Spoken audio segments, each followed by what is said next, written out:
Breaking news. U.S. Navy helicopter intense 72-minute standoff with Chinese jet near Spratly Islands. The date, October 15, 2025. In the humid air of the South China Sea, a routine patrol went sideways. An American MH-60R Seahawk from the USS John Finn was on a standard mission. Watch, listen, report. But a navigational glitch nudged it across an invisible line. One China claimed, but the world did not. Suddenly, a menacing shadow appeared. A Z-10ME, China's top attack helicopter, armed and aggressive. The standoff began at 1,500 feet, inside two cockpits, one American, one Chinese. The Seahawks pilots, Eva Rostova and Mike Sully Sullivan, kept their cool as the Z-10ME closed in. On the USS John Finn, the Combat Information Center buzzed with tension. Raptor 71, their call sign, was now shadowed by a hostile blip, Bandit. The captain gripped the railing, knowing this was a chess match, not checkers. The world watched, but the real story was in the air, a standoff fought with sensors, not missiles. The Seahawk wasn't just a target, it was a flying intelligence hub collecting every move, every signal.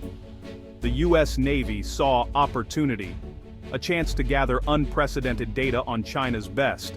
The 72-minute encounter had begun. The pilot's job: survive, observe, and collect. The Z-10ME's job: intimidate, and, if necessary, escalate. The world held its breath as the two helicopters danced dangerously close. The Seahawk systems recorded everything. Their greatest weapon was information. The standoff would be decided not by firepower but by who could learn more, faster. The American crew stayed steady, refusing to be provoked. The Chinese pilot pressed closer, determined to force a reaction. Every second the balance of power shifted, not in the skies, but in the data streaming back to the John Finn. The silent war had begun. The world saw a crisis. The U.S. Navy saw a goldmine. The next 72 minutes would redraw the map of electronic warfare. In the South China Sea, a new kind of battle was underway, and the stakes had never been higher. The error was almost invisible, a corrupted GPS packet, likely from electronic jamming. For minutes, the Seahawk's navigation was off by 2 nautical miles, drifting across China's claimed boundary at Subi Reef. The pilots, focused on radar, didn't realize they'd crossed a line that only existed on Chinese maps. The response was immediate. A Z-10ME gunship launched from the artificial island below, its mission: intercept and intimidate. The Chinese pilot, an elite ace, closed in fast, a dark speck growing in the sky. Sully spotted it first. Chopper, 9 o'clock low. Training took over. Rostova banked gently, keeping the Z-10ME in sight. The Chinese helicopter, bristling with weapons, pulled up dangerously close. A clear threat. On the USS John Finn, tension spiked. Raptor 71, you are being painted by fire control radar, came the warning. The Z-10ME's radar locked on, a digital gun to the Seahawk's head. Rostova's hands were steady. Roger, that Finn! Holding position! The Americans were bait, but they had teeth of their own. The standoff escalated, but the Seahawk's real weapon was its ability to listen. The Chinese pilot's aggression was giving away more than he realized. Every move, every signal was being recorded. The Americans stayed calm, collecting data. The Chinese pilot pressed closer, convinced he was in control, but the real battle was already shifting in the Americans' favor. The line in the sky had been crossed, and the consequences were just beginning. The Z-10ME, China's pride, was built to rival the American Apache. Its pilot saw the Seahawk as a symbol of foreign interference. His job: make it leave. He flew aggressively, weaving above and below the Seahawk, showing off the Z-10ME's agility. The goal: intimidate, force a retreat. The Chinese pilot's confidence was clear. He had the faster, more agile machine and home field advantage. His helmet display fed him targeting data. The Seahawk was a box on his screen, ready to be eliminated. But intimidation required getting close, using his systems, and communicating with his base. Each action opened a digital window into his helicopter's secrets. The pilot was so focused on the physical confrontation, he missed the silent battle in the electromagnetic spectrum. The Seahawk's sensors were quietly dissecting every move. The Z-10ME's strength was also its weakness. To show power, it had to reveal itself. The Chinese pilot thought he was in control. In reality, he was giving the Americans everything they needed. The The real fight was invisible, and he was already losing. The standoff was more than a test of nerve, it was a test of technology. The MH-60R Seahawk is a flying sensor platform, bristling with advanced electronic warfare gear. Its ALQ-210 system passively listens, collecting every radar and radio emission in the area. When the Z-10ME powered up its radar, the Seahawk captured its unique electronic fingerprint. Data links, encrypted and frequency hopping were also scooped up for later analysis. The Seahawk's sensors mapped the Z-10ME's defensive suite, noting how it reacted to subtle electronic probes. Every system the Chinese pilot used was giving away secrets.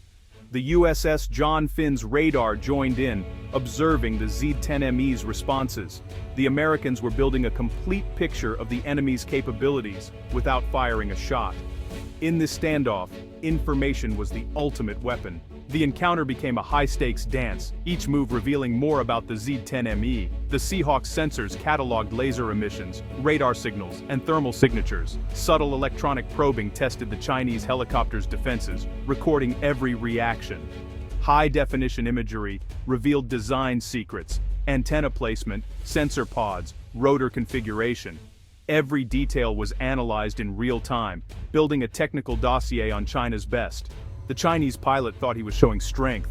He was actually giving a live anatomy lesson. The Americans were learning how to defeat the dragon, piece by piece. The Chinese pilot's training was his undoing. He got too close, stayed too long, and used every system, bleeding data with each move. Activating his fire control radar was meant to intimidate. Instead, it handed the Americans a blueprint. His maneuvers were textbook, his responses predictable, revealing the logic of his defensive systems. The Americans, by contrast, were creative, probing, and adapting in real time. The pilot saw a duel. The US Navy saw a data collection bonanza. He played checkers. The Americans played three-dimensional chess. The Seahawk's calm unnerved him, but he didn't realize his every move made his opponent stronger. The real battle was for information, and the Chinese pilot was losing. His frustration grew as the Seahawk refused to be intimidated. He had no idea the Americans were quietly winning. The cascade of errors exposed a fundamental gap in doctrine. The Chinese pilot was a master of his aircraft, but a slave to its programming. The Americans were rewriting the rules of the game. The real gap wasn't in hardware, but in networks and doctrine. The Seahawk was a node in a vast, real-time intelligence web, data streamed to the USS John Finn and beyond. This is network-centric warfare strength through shared information. The US team adapted, using the Wide Batsen, Atstasendi. It's not Sanbal dime, our dart some is our crow. He's not for that's a dex and he's not and made faster than their adversary. The Z-10ME operated in a traditional centralized way. The Americans were agile and connected. The US Navy controlled the information space, knowing the Z-10ME's moves before it did. The Chinese pilot, isolated, relied only on his own sensors. The fight was one-sided, won in silence, with data, not bullets. The standoff was a masterclass in modern warfare. The Americans dominated without ever firing a shot. The lesson in the information age: knowledge is power. For the Americans, the 72 minutes were tense but controlled. They were part of a powerful system. Their discipline was their greatest weapon. For the Chinese pilot, it was an ordeal, alone, under pressure, his tactics failing. He pushed his aircraft, but the Seahawk remained calm, unshaken. Every tool of intimidation failed. Doubt crept in. Was this a trap? Why weren't the Americans reacting? His confidence eroded, replaced by confusion and frustration. Finally, ground control ordered him to disengage. The Seahawk had corrected course, back in international airspace. The Z-10ME broke off, no show of force, just a sullen departure. He had flown by the book, but returned with the bitter taste of defeat. He failed to intimidate, and had no idea how much he'd given away. The Americans landed, not as heroes, but as deliverers of an intelligence windfall. The real victory was invisible, but decisive. The standoff was over, but its impact was just beginning. The cost of failure would echo far beyond the South China Sea.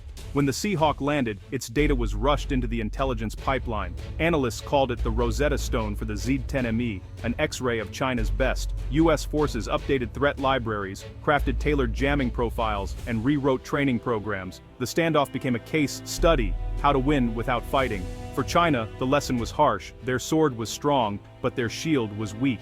The incident triggered a quiet overhaul of Chinese doctrine and training. The most important battles, they learned, are often invisible.